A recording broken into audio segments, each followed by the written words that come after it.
So I started applying for jobs with the public sector.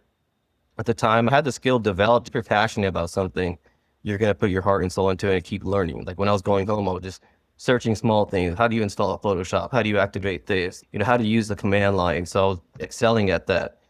And I would apply for 3 jobs. And back then, I thought the interviews were more aggressive back then than they are now. So like the first 3 interviews I did, what you would do is you would take a PC apart and you had to point like, okay, what's the CPU? What's RAM? What's the power supply? What's the purpose of this? And if you can't do all that, you don't make it to the second interview where you actually talk face to face and have a conversation. So I did 3 interviews, 3 follow-up interviews, missed them all. I came in second every time. Shoot, So so I'm they not gonna changed a lie to lot you. now from the industry that we're at right now. Everything's through Zoom or calls. So that's a big Yeah, change from the.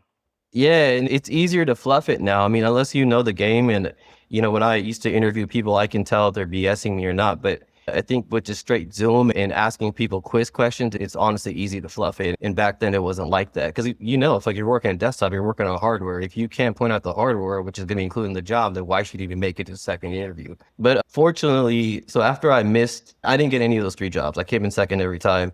So I was a little bit, obviously upset about it and like, this sucks. Fortunately, one of the persons that interviewed me, he called me and gave me some advice on things I had to tighten up. Like he knew functionally I'd probably be the best person for the job, but I just wasn't good at interviewing.